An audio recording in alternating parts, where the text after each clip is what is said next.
மஞ்சா இந்த பார்த்தீங்கன்னு சொன்னால் மொக்குத்தனமான ஒரு கூழ். இந்த கூழ் இருக்கிற நண்பன் தான் எனக்கு காட்டி தந்தது. அதுவும் வந்து சுபாஷ் வந்து ஒரு லாக்டவுனில் இருக்கிறான். உண்மையில் வேறு லெவல் நண்பன் உண்டு. அவன் தான் நான் முந்தி அங்கே இருந்த காலத்தில் நான் காட்டி தந்தேன் கூழ். அது இன்றைக்கி மச்சான் பிரான்ஸ்லேருந்து வந்திருக்கிறாரு. அவருக்கு இப்போ என்னென்ன ஐட்டங்கள் போடுறது வாடுறது என்ற விஷயங்கள். ஸோ இப்போ மச்சானுக்கு வந்து இப்போ சில இதுகள் காட்டணும் எப்படி எப்படி கூழ் செய்கிறோன்றது தெரிஞ்சு கொள்ளணும். அதான் தெரிஞ்ச வச்சேன் நான் பிரான்ஸில் காய்ச்சுவேன். கண்டிப்பாக ஏன்னா காய்ச்சி நான் 2-3 தடவை கொஞ்சம் பிழைச்சிட்டு அது ஒவ்வொரு தடவை ஒவ்வொரு டேஸ்ட்டாக காய்ச்சுவாங்க. இப்போ நீங்கள் ஒரு முறை வச்சுக்கோங்க, நான் ஒரு முறை வச்சுக்கேன், வேறு இன்னும் ஒரு முறை வச்சுக்கேன். இப்போ பார்த்தீங்கன்னு சொன்னால் இஞ்சி உள்ளி அது பெஸ்டிக்கான சாமான். அதை எப்பவும் வந்து முதலே அடித்து வச்சு விடணும்.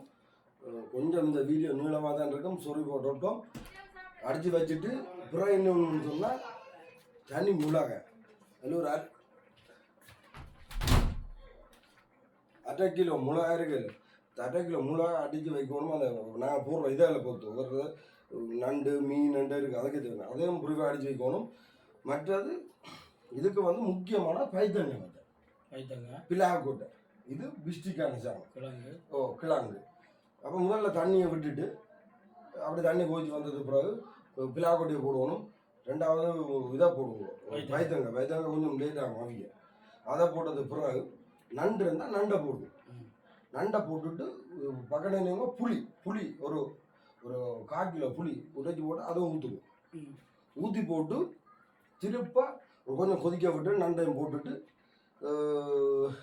இந்த உரப்பு அடித்து வச்ச மிளகாய் இருக்குல்ல, அதை பிறகு கடைசிக்கு முதல் அதை பிறகு போட்டு அதை லைட்டாக போட்டு கிள்ளுங்க. கிண்டி போட்டு நல்ல வடிவாயலாம் கறி வடிவாயலாம் இது பண்ணோன்னே மற்ற முக்கியமான இது உண்டு, இன்னும் உண்டு. சின்ன சீரகம், பெருஞ்சீரகம், மல்லி, மற்றது மிளகு. அது வந்து முக்கியமான, அதான் நம்ம உடம்புக்கு தேவையான உள்ள கழிவுகள் எல்லாத்தையும் இந்த கூழ் குடிக்கிறதால அப்படியே சும்மா கழிவெல்லாம் இந்த வெள்ளி ஏற்றி அப்படியே எல்லாம் கழுவி போடும் வயிற்று. கிரைண்டர் அடிக்கும். அதில் கிரைண்டர் அடித்து போட்டு வச்சு அடித்து வைக்க வந்தீங்க. வச்சுட்டு சின்ன சீரகங்கள் எல்லாத்தையும் போட்டது பிறகு மல்லிகைலாம் போட்டது பிறகு எல்லாத்தையும் போட்டு நல்லா கொதிக்க விட்டு மீனை போடுங்க. மற்றது மீன் வந்து எப்பவும் கடைசியாக போடுவோம். மீன் முன்னுக்கு போட்டிங்கன்னா நல்லா கரைப்பட்டு போகும். ஆனால் கூழுக்கு வந்து எப்பவும் மீனெல்லாம் கரையும், கரைஞ்சி எல்லாம் இதா தான் ரணகதமாக இருக்கும். குடிச்சா அப்படியே கொளுத்தும். சரி நண்டை போடுவோம். என்ன நண்டை தூக்கி போடுவோம். நண்டை போடுவோம் எல்லாம் போடுவோம். நண்டு பிளான் பண்ணது கொஞ்சம் பேர் கொஞ்சம் கூட்டிகிட்டு அப்படி தான் போடுவோம். நாங்களும் கொஞ்சம் கூட்டிகிட்டு அப்படியே எல்லாத்தையும் நண்டை போட்டு எல்லாத்தையும் முழுக்கெல்லாம் போட்டுட்டு கடைசியில் இப்போ இன்னொரு கொதிச்சதோட மீனையும் போட்டுட்டு கடைசியாக ஒடியல் மா வந்து மச்சான் கிட்டத்தட்ட 5-6 தண்ணியில் கழுவி ஊற்றுவோம். இந்த கயிறு இருக்குது, அதுக்காண்டி தான் அந்த ஒடியல் மாவை கழுவி ஊற்றுறோம். 5-6 கிட்டத்தட்ட 4 இடத்துக்கு 5 இடத்துக்கிட்ட கழுவி இருப்பேன். சத்தம் அது இந்த